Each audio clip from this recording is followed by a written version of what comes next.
Assalamualaikum warahmatullahi wabarakatuh.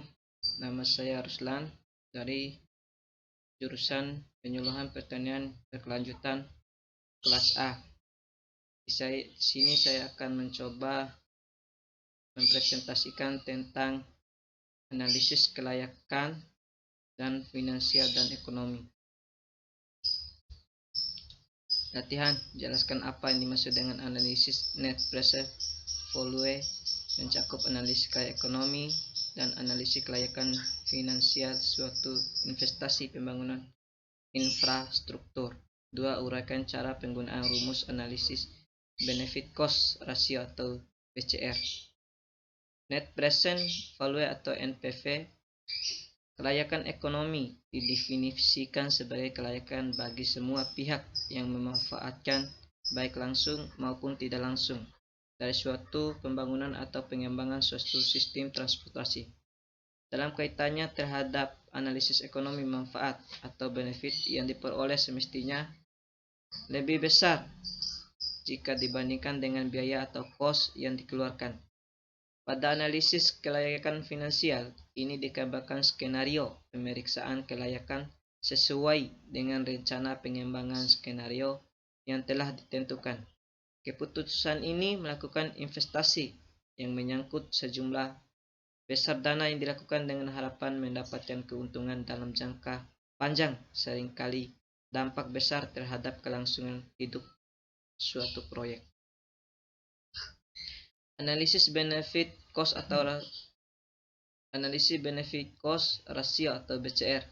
Analisis benefit cost ratio atau BCR merupakan suatu analisis yang diperlukan untuk melihat sejauh mana perbandingan antara nilai manfaat terhadap nilai biaya yang dilihat pada kondisi nilai sekarang present value atau PV. Perhitungan analisis BCR didasarkan pada tingkat suku bunga. Jika nilai BCR pada suku bunga berlaku lebih besar dari 1, proyek dikatakan layak secara ekonomis dan dapat dikatakan layak untuk dibangun. Secara rumus untuk perhitungan analisis benefit cost ratio adalah BCR sama dengan PV dari manfaat dibagi PV dari biaya. Itulah analisis dari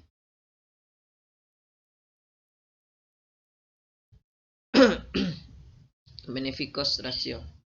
Selanjutnya, analisis benefit cost ratio merupakan suatu analisis yang diperlukan untuk melihat perbandingan antara manfaat terhadap nilai biaya dia pada kondisi nilai sekarang atau present value, di mana perhitungan analisis BCR didasarkan pada tingkat suku bunga. Rumusnya BCR sama dengan PV dari manfaat dibagi PV dari biaya.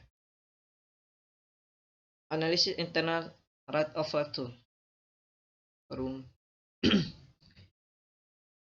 Analisis internal rate of return merupakan metode yang menghitung tingkat bunga yang dapat menyamakan antara present value dengan semua aliran kas masuk dengan aliran keluar dari suatu investasi proyek. Maka pada prinsipnya metode ini digunakan untuk menghitung biasanya rate on return yang sebenarnya. Rumusnya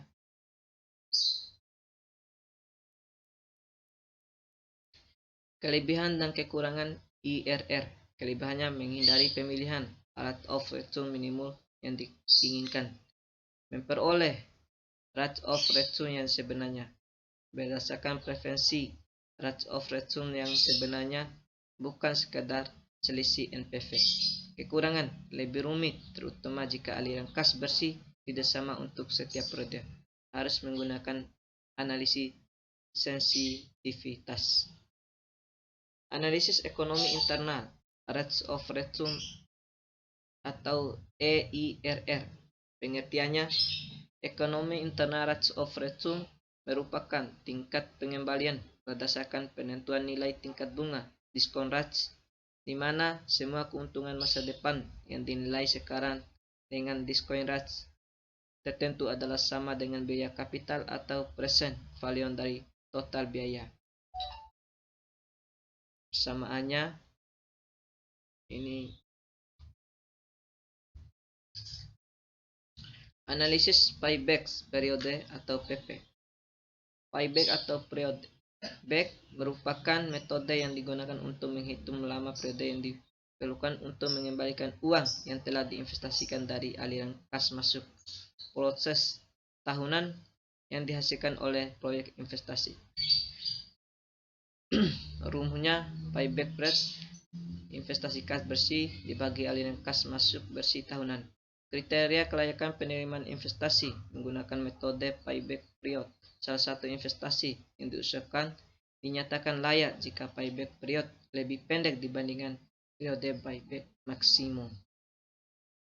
Analisis Life Cycle Cost atau LCC merupakan konsep kunci dari manajemen aset, berupa suatu metode analisa secara teknis yang dikembangkan berdasarkan konsep ekonomi untuk mengevaluasi efisiensi jangka panjang dari beberapa alternatif investasi yang tersedia. Untuk kemungkinan analisis yang dilakukan memberikan hasil yang cukup reasonable, Federal Highway Administration atau FHWA menetapkan bahwa periode analisis untuk SCCA ini dipekerjakan di bidang jalan harus cukup panjang, setidaknya selama 35-40 tahun. Terima kasih. Itulah presentasi yang dapat saya sampaikan. Semoga bermanfaat. Assalamualaikum warahmatullahi wabarakatuh.